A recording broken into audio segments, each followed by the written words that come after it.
What's up, guys? I know it's been a long time since I've done anything for you. I've been busy and I know that I've been delayed, but I'm so happy to be back on camera for Breaking Muscle, and I'm gonna do something different than I've ever done before. We're gonna talk more about mobility and about different tactics throughout a couple segments about how to make your training that much more effective. With me is Dr. Wade Maselich. I said that right? No, yes, perfect. I practiced that for a long time. No, we're good. And Wade actually has been with us for I think four, almost 5 years now. Yeah, at least 5 years. Yeah, we've done how many regionals together? 4 or 5? Like 5 regionals. I think 5 regionals and 4 games. Something like that. Yeah. So everyone asks, who's that little guy bringing me to the CrossFit Games? That's this guy? No. Wade's been amazing. We had an injury with James Grundler a couple years ago. He should have been pulled out of the event, but Wade found a way to keep him in the event, and he was able to finish 7th, I believe, at the games that year. So, yeah. With pretty much one arm. We had Teddy Wang last year with a hamstring injury. He hurt his hamstring in the very first workout for Team Torrance Training Lab. Wade kept him in the game, and Torrance was able to hit 11th at the CrossFit Games. Most PTs, doctors probably would have had him out for the rest of the competition. James Grundler for sure would have been. James would have been out for sure. Actually, the medical staff came and grabbed James and said, "Are you done?" And Wade's like, "No, he's not." Yeah. So Wade is really good at what he does, and he's been with Precision for a really, really long time. So I'm super excited to have this segment and bring this to you. What we're going to talk about today, and this is something that Wade's really big on, a couple things. But first thing is training from the inside out rather than from the outside in. And I'm gonna let Wade explain a little, elaborate on that more, but what I have to say about it is, what I've said a long time is that in my personal programming for people, I focus a ton on stability muscles, I focus a ton on thoracic strength, I focus a ton on posterior chain. If those muscles are strong, that athlete's gonna be better, a better athlete. They're gonna be better, their major muscle groupings are gonna be stronger. Most athletes focus too much on the primary muscle groupings, meaning legs, quads, hamstrings, big muscle groups, and not on the smaller muscle groupings. And that tends to be an issue, right, Wade? For sure. Excuse me. Go for it. So the first time I talked to Mike, we were actually in this gym right here. We were talking about what his protocol was, what his philosophy was, and what he did to get his athletes better. And as I'm talking to him, I'm watching some of his athletes get warmed up for their individual classes, and it wasn't just his high-level athletes, it was his members in general. So he was having them do a lot of shoulder stability type workouts, not workouts I should say, warm-up skills, not skills, but warm-up mobility, yeah. basically things that we're focusing on rotator cuff muscles, things that you see lots of times now in gyms, such as the crossover symmetry and stuff like that. But he was doing a lot of that stuff, 5 years ago. Before crossover symmetry. Before crossover symmetry, using bands. I remember walking in and having people with, a 45-pound bar over their head, kind of walking across the gym back and forth. Shoulder stability. Yeah, lots of things that were helping with their athletes with their stability. And I remember having a deep conversation with him back then, just to how important it was to develop, the rotator cuff muscles, the deep hip, and I would say the growing muscles, in order to support the hips and the shoulders. Because a lot of other gyms that I have been to, and it's no fault of the gym owners or anybody else, it's the fact that people, when they come to a CrossFit gym, they want to get results quickly. Yes. They want to get bigger, stronger, they want to bench heavier, they want to do a heavier clean, they want to do a heavier snatch. They want to meet all of these benchmarks that they see other members in the gym doing, muscle ups, you name it, right? But if you don't have the core strength, or if you don't have the stability in your shoulders or in your hips, you're eventually going to get injured, and sooner than later. So that's what we mean by training from the inside out. And being a gym owner, guys, and I've said this to Wade, listen, this is from a business perspective. If you're not taking care of your members' health, which means mobility and stability, that's part of health, right? You're doing them a disservice. And to go one step further, a member who tears a rotator cuff or hurts their, or blows a bicep tendon, or you name it, they have to put the membership on hold. They can't pay a membership anymore. You lose a customer because you didn't do a good job of mobilizing them. So it goes more than just health. There's also, from a business perspective, you need to take care of them overall. And what I've noticed also as a bystander is a lot of CrossFit members will last, correct me if I'm wrong, for about 3 months or so, 3 or 4 months. And then from there they kind of decide, do I like CrossFit or do I not like CrossFit? Yes. Well, if they've beaten themselves up over the first 3 months, they may have got those initial strength gains, or maybe they can tell their friends now that they're CrossFitters. But after that 3 months, if they're not feeling comfortable in their body and feel like their body's gonna hold up, they're not gonna wanna do CrossFit anymore. Yeah, and it also, to elaborate more on that, guys, listen, CrossFit for years, and I know this is being fixed right now because Glassman's been really trying to make an initiative to really understand that CrossFit is a healthy lifestyle, okay, in general, all right? And what you need to think about is this, is that it doesn't matter whether you're doing CrossFit, whether you're doing functional fitness, whether you're doing anything. Mobility and stability are part of it, okay? When it comes to going to a gym, you need to be healthy. And to get rid of that stigma that you're going to get injured doing weightlifting, or get injured doing functional movement, or get injured doing a marathon, the only way you don't get injured doing those things is if you have proper mobility and stability, okay? And so the stigma, we'll go back to CrossFit, has the stigma that you're gonna get hurt doing CrossFit.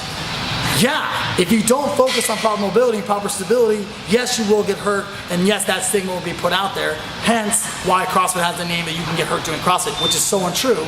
It's only if you do it wrong, you'll get hurt doing CrossFit. And I will add to that is, I've worked with a buddy of mine who works, he's a coach for Nike, and they have different events where they basically train the average citizen to run a marathon or do these high-level type of events. And talking to my buddy, what we feel like really prevented their runners this time around, they basically took 35 females and had them run a marathon, and over a course of several months. And what we both felt like prevented them from getting long sustaining injuries was through strengthening of the hips, such as the glute medius, glute max, glute minimus, doing like band walks, strengthening their ankles. All of those small rotator, like I said, not rotator, but hip muscles, is basically prevented them from having the IT band issues, the piriformis issues. And so what I'm trying to say is, it doesn't matter if you're doing CrossFit, you're running, whatever sport you're doing, it's the same philosophy and building from the inside. It should be the same philosophy. Same philosophy. But it's the same in everywhere, guys. Listen, I was a college strength coach for years. I've coached multitudes of college and professional football players. I was a college, and I played football overseas. Listen, I've seen some really poor training for amongst football players for years. I've seen just a bunch of guys that think that they play in the NFL, and now they think they can train a football player because they know that they can teach the bench press and the clean and the squat. That doesn't make a great football player, okay? Speed makes a great football player. And last I checked, in order to be fast, you have to have great ankle mobility. In order to squat well, you have to have great ankle mobility. In order to do just about anything, you have to have great ankle mobility. That leads us to our final point that we're gonna discuss today is mobility provides you with proper stability, okay? It's not the other way around, okay? And Wade and I today wanna do we're gonna do multiple segments, but what we really wanna focus on today is proper ankle mobility and how ankle mobility actually leads to just about everything else. Absolutely. And one of the common faults I see in training in general, and injuries I see a lot of, and this like blew me away because Wade and I were talking about this before we got started, was I was talking about bicep tendon injuries. I don't just see them among functional fitness athletes, I see them in just about every sport I've ever coached. I mean, I get this bite, my coach, it hurts right here, that my shoulder's bothering me, my shoulder, right? And yeah, that's bicep tendon, that could be infraspinatus, but actually, did you know that if you have poor ankle mobility, that could be the root cause of why your bicep tendon is bothering you? Well, absolutely. If you have poor ankle mobility, you're not going to be able to get as low into the squat, but more than anything, it forces your torso, your trunk, to move forward. Now, the way that your bicep is set up is, there's two heads, that's why it's called a bicep. One comes on the outside here, the other one comes up this groove, which is called intervertebral groove, and it actually attaches over top and into the labrum. It actually attaches to the upper part of your labrum. Now, I know it gets a little technical, but what I'm trying to say basically is if your trunk is rolled forward and you have, let's say in the front rack, overhead squat, but I would say especially in the front rack, that groove is very, very narrow and it's very shallow. And if you're rolled forward, that tendon has a tendency to roll in and out of that shallow groove. So obviously, if your shoulders are back, if your chest is up, and if you have more mobility through your chest, because you have better ankle mobility, you can stand more upright, and therefore you're not leaning forward and changing the dynamics and also the, like I said, the ergonomics of how your shoulder is functioning. Your shoulder is not meant to function bent forward like this. Your shoulder is meant to function back and down. And that's why, I mean, we'll get into this later segments, but that's also why you gotta strengthen your lower trap muscles and your posterior chain to keep your shoulders back and down. But you can't do that if you have poor ankle mobility. So, pretty amazing, right? A very common upright injury that you see all the time is actually could most likely be derived from poor ankle mobility. So what we're gonna do is, today, we're gonna talk about proper ankle mobility, and we're gonna give you tools to work with at home that you can do to increase your ankle mobility. All right, guys, so you might be wondering why Wade and I aren't wearing shoes. It's because we're gonna talk to you about ankle mobility and various methods that you can do to increase that mobility, all right? So first thing we're gonna talk about are the mobility tests, right? Ankle mobility tests. Then we're gonna talk about ankle mashing. We're gonna talk about ankle jolting. We're gonna talk about ankle stretches, ankle stability. We're gonna give you all of these different tactics that's gonna help increase your ankle mobility in general. Okay, couple of things I want to talk about, right? All of these things are going to help you lead to a healthier lifestyle, especially when it comes to squatting, all right? In my training, talking about what we talked about earlier, mobility from the inside out, etc. I love to do single leg work. I love to isolate hamstrings, isolate quads, right? I think if both legs are isolated, they're going to be stronger together, right? That's just basic strength and conditioning. That being said, one of the most common single leg movements done is a pistol or a single leg squat, right? Here's the deal, they're awesome, I love them. I don't teach them because I think they're dangerous to the knees unless that particular athlete has great ankle mobility.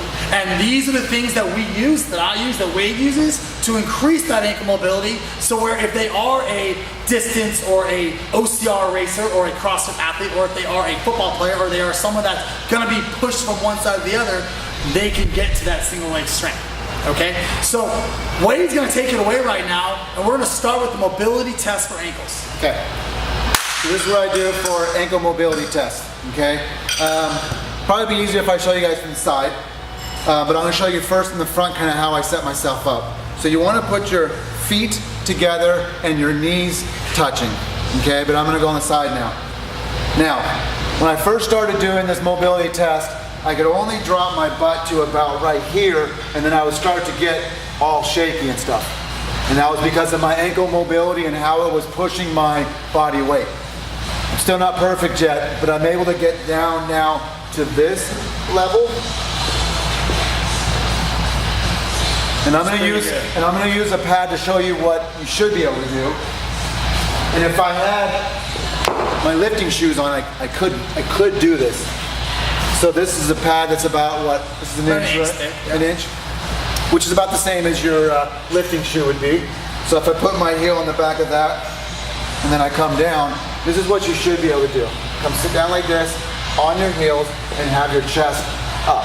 People that have really good mobility can sit in this position super comfortably and have their chest up. Like both, I have a weightlifter named Frank Tromello, and Wade works on him all the time. Frank can go butt to grass, chest completely up, you know, but it shows because Frank's one of the best weightlifters in the nation, so it makes sense. He genetically has that ability in his ankles. Yeah, I have horrible mobility in general, and over the course of being in CrossFit, I've gotten much better mobility, and I'll ask people like Frank, is this normal? And then he'll show me what he can do, and I realize that it's not.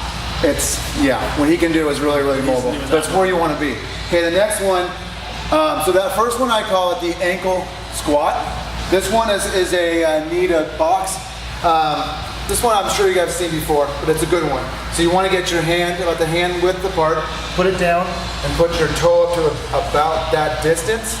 And you should be able to take the knee and press it into the box without your heel popping up. So you shouldn't have to do this in order to do it.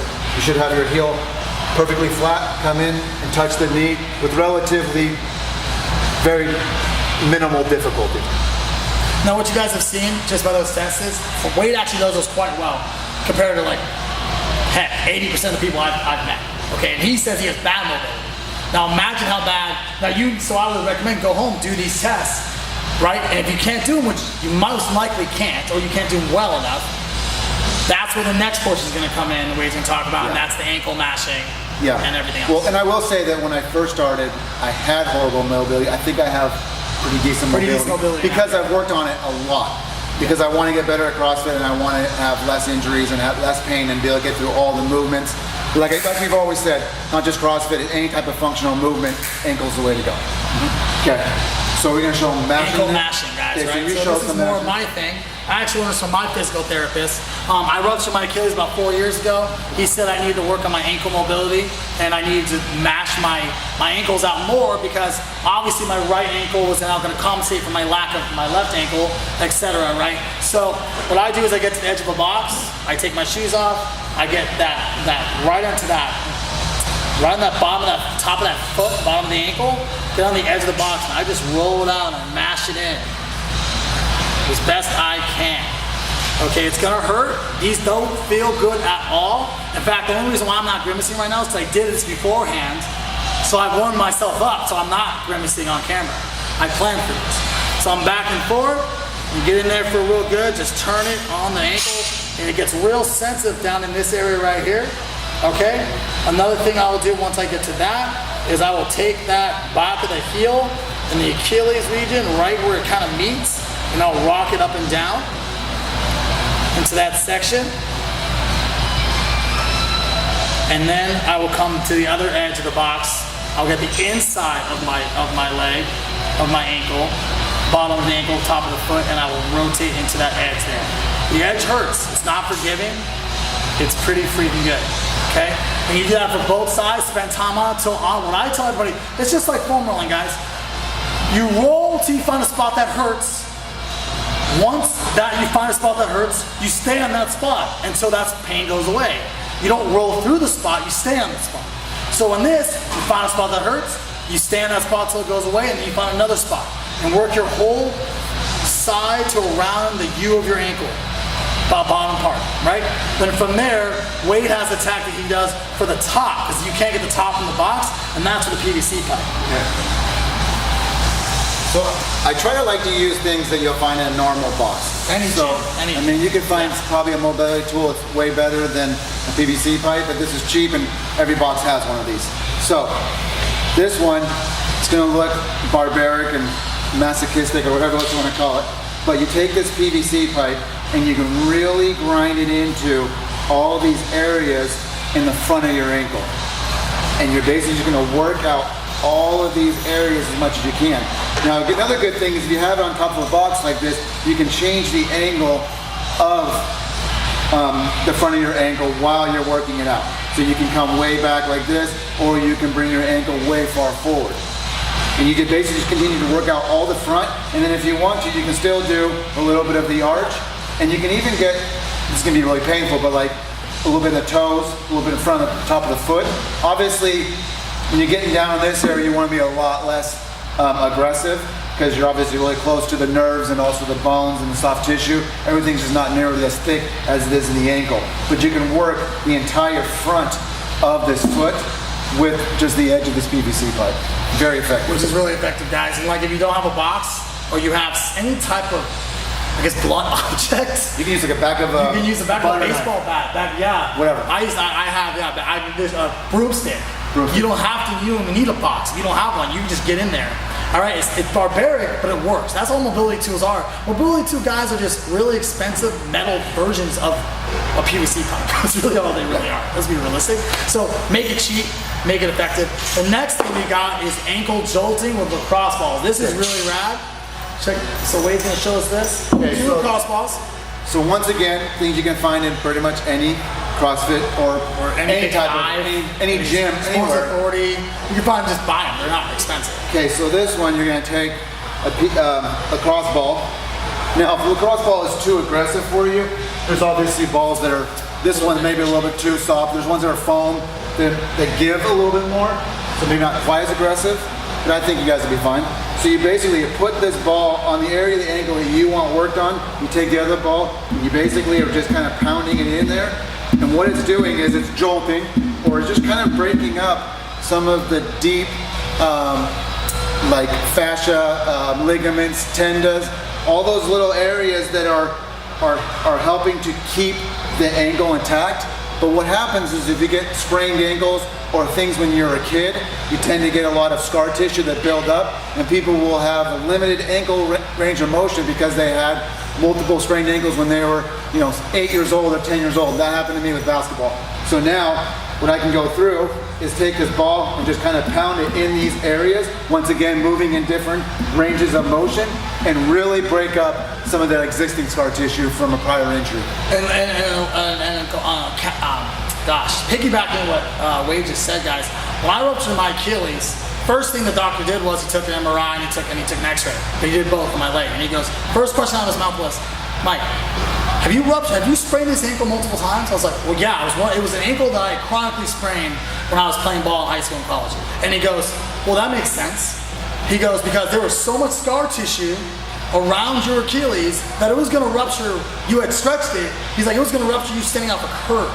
Rather so this possibly, if I had known this growing up and just had these tactics when I started, because I ruptured my Achilles playing flag football.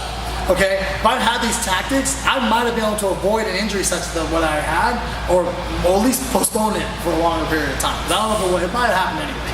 But so that is the cross-ball jolting, guys. The next thing we're going to talk about is the ankle stretches. So various stretches you can do for your ankles as well, using a box or. Okay. Yeah. I will say with this ankle stretch, you can incorporate the ankle stretch, but you can also incorporate the mashing, the jolting, and everything along with it. It doesn't just have to be a stretch. So one good one is to have your foot on top of the box like we've shown you, and you can grab the end of the box so you can have a little bit of more support so you don't think you're falling off. And you can put your foot, different positions on this box depending on what part of the ankle you want to stretch, right? So if I'm more forward like this, I might feel it a little bit more in my ankle. If I bring on my tippy toes, I'm going to feel it more in my ankles. If I'm more flat on the back, I might feel it more in my calf, or I might feel it more in the front. But regardless, I'm going to basically kind of rock my body like this, slowly working out the ankle. Now, if I feel that I'm more tight in here, then I'm going to use the box, I'm going to use a PVC, maybe I'm going to jolt it and just loosen up that area, and then I'm going to go at it again. And once that area feels like it's loosened up and it's no longer a problem, maybe now I'm going to feel it over here, and I'm going to repeat. And it's a process of kind of trial and error, and it's not just bringing your knee forward, but bringing your knee in, bringing your knee out. Just trying to figure out different angles to affect that ankle as much as you possibly can, and then slowly working out those problem areas until you get more and more range of motion in that ankle. And beautifully said, guys, trial and error. Yeah. No one knows your body like you know your body. No one knows how to manipulate your body like you know how to manipulate your body. We can give you tactics. You got to figure out what works for you with these tactics. Okay. Lastly, ankle stability. Okay. Wait. So this is one I like the most because whenever you're introducing more mobility to your body, if you can incorporate stability right after that, it triggers your body's neurological system. So you have stretch receptors in your muscles, but you also have stretch receptors in your joints themselves that basically tells your body, okay, this is an acceptable range of motion that I'm comfortable with, but this is not. So a lot of your stretch is neurological, and it's not just physical limitations, right? So if you can train stability, it gives your body permission to now explore that new range of motion in a safe, productive, secure manner. So this one, once again, is an inch. Maybe I'm gonna grab some more, depending on how much mobility or mobility you have. So this is 3 of these, about 1.5 inches, right? So what you want to be able to do is stand on the edge of this, squat down all the way, and you should be able to sit like this comfortably. Now my goal is to sit like this for a good 5 minutes. Now 5 minutes is quite a bit of time, and when you first get in this position, it's going to feel super easy. But after about a minute, minute and a half, your ankles are going to start trembling, your hip is going to start trembling, and you're going to slowly be strengthening up all these little accessory muscles that are keeping your ankles and your hip stable while also trying to keep your back upright. Now if you can do this for 5 minutes, super comfortable, no problem at all, easy. Now all you do is slowly drop these pads down. And eventually you're gonna get to a point where it's gonna be completely uncomfortable. And you might go from this feeling comfortable to the very next one where you're hunched over like this and you're just trying to lower your butt. This is fine, because at some point you're gonna get to this point where you can no longer sit upright. But as you do this level of height, after a while you'll slowly be able to put your back up more and more and more until you're in a more proper position. At the same time, you're strengthening those ankles. And while Wade, Wade sets up for the next thing we're going to talk about, you guys are wondering, well, where do I get those pads? What are those pads, right? What are these pads? I get it. These are special pads we have in the gym for handstand push-ups. They're amazing for mobility though too. If you don't have pads, guys, yoga mats work.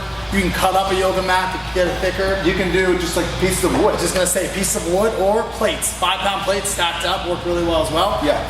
And you can use various methods to do it. It's really not that tough. Even if you have thin pillows at home, pillow cushions will work too. Not super bulky though. One more stability.